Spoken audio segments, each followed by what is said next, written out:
iblis itu akan selalu berusaha menahan atau kalau bisa menggagalkan pekerjaan tangan dari umat Tuhan.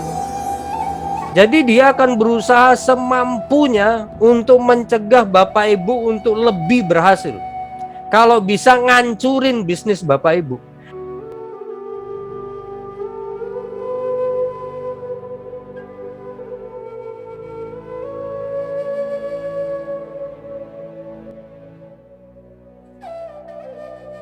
Ya, jadi sekali lagi Bapak Ibu, ada 3 hal tentang iblis yang mesti kita tahu. Pertama, iblis sangat tidak suka anak Tuhan ngalami keberhasilan. Ya, iblis juga nggak suka ada anak Tuhan jadi makin kaya. Karena dia tahu kalau anak Tuhannya yang makin kaya ini ngerti kebenaran, dia akan menggunakan uangnya untuk memperlebar kerajaan Allah, untuk memberkati pelayanan-pelayanan, untuk memberkati hamba-hamba Tuhan, sehingga pelayanan dan hamba-hamba Tuhan itu bisa melakukan lebih banyak hal untuk memperluas kerajaan Allah. Dan itu akibatnya banyak pekerjaan setan di berbagai tempat dihancurkan. Jadi uang Bapak Ibu itu penting di mata Tuhan.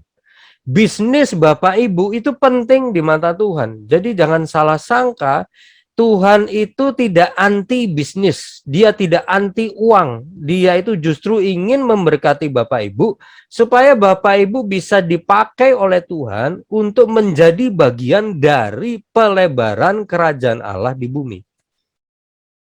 Nah, hal yang kedua, iblis itu akan selalu berusaha menahan atau kalau bisa menggagalkan pekerjaan tangan dari umat Tuhan.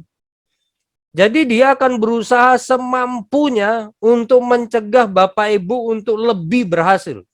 Kalau bisa ngancurin bisnis Bapak Ibu. Kalau dia bisa, dia akan berusaha mencuri sebanyak-banyaknya dari Bapak Ibu. Alkitab itu sudah jelas menyatakan, ya Tuhan Yesus sendiri menyatakan, bahwa iblis itu adalah pencuri. Ya, dia itu memang suka mencuri.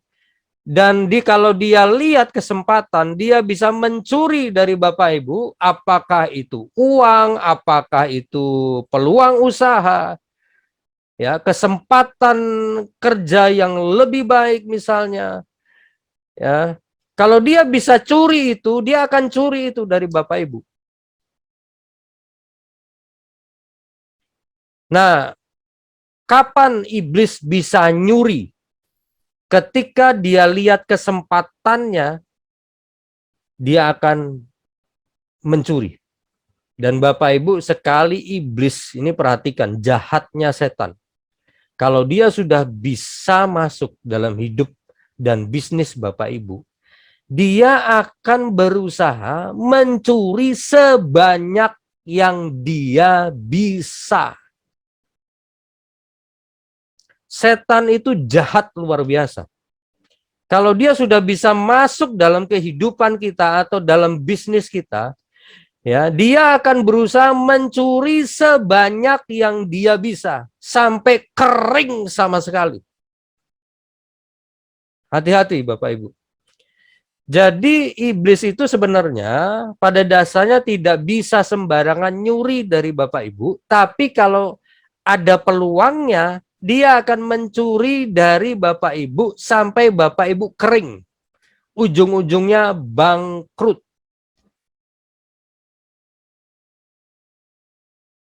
Jadi iblis itu Bapak Ibu akan berusaha menahan dan menggagalkan pekerjaan tangan umat Tuhan.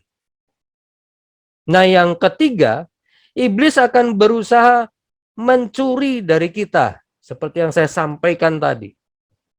Jadi Bapak Ibu berhati-hati.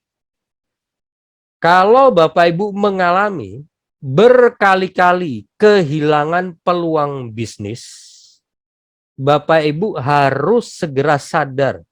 Bapak Ibu sedang kecurian berkali-kali. Kalau Bapak Ibu sudah berkali-kali kehilangan cuan, kata pengusaha, keuntungan, Kesempatan untuk dapat keuntungan sudah di depan mata, tapi tiap kali hilang. Saya mau beritahu, sadarlah Bapak Ibu sedang mengalami kecurian.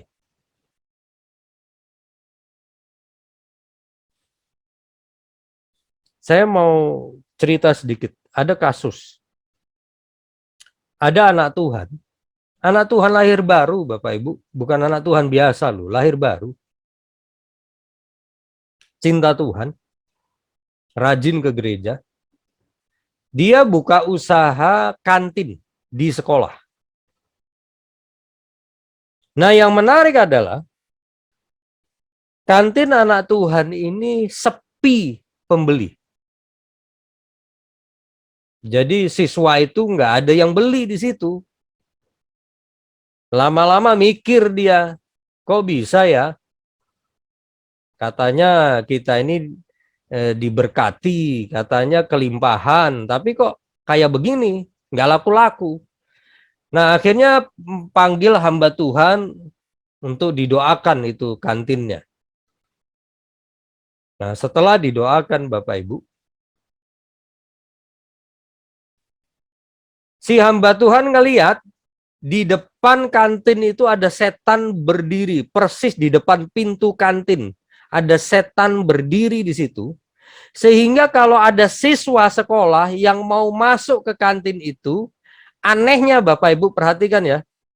Perhatikan saya, lihat saya. Ini ibarat siswa ya, ini siswa jalan mau masuk kantin.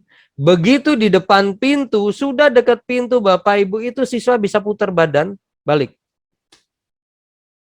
Aneh kan? Nggak jadi masuk Bapak Ibu. Yang mengubah pikiran dari anak itu yang tadinya mau jajan, bisa nggak jadi Bapak Ibu itu dirubah keinginannya sama si setan. Nah, setelah setan yang berdiri di muka pintu kantin itu diusir, yang terjadi habis itu kantin anak Tuhan ini laris. Kan sederhana kan? Hanya karena ada setan di depan pintu kantin. Tidak ada masalah apa-apa, hanya ada setan. Masalahnya dari awal dia tidak tahu ada setan di depan pintu kantin.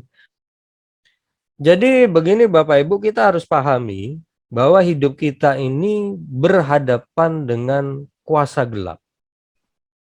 Kenapa Bapak Ibu pasti ditahan dan diserang? Ya jawabannya sederhana, karena Bapak Ibu anaknya Tuhan Yesus. Simple.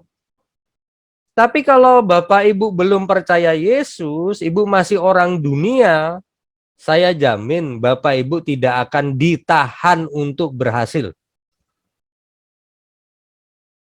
Bapak Ibu mengerti maksud saya?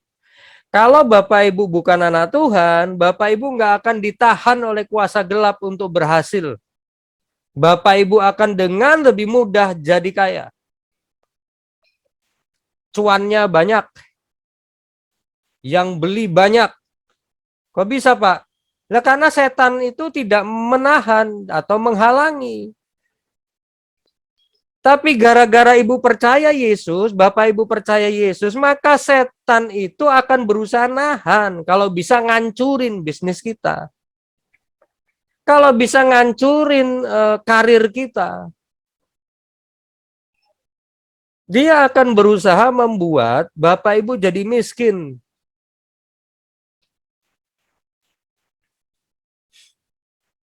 Tuhan itu tidak menghendaki bapak ibu jadi miskin.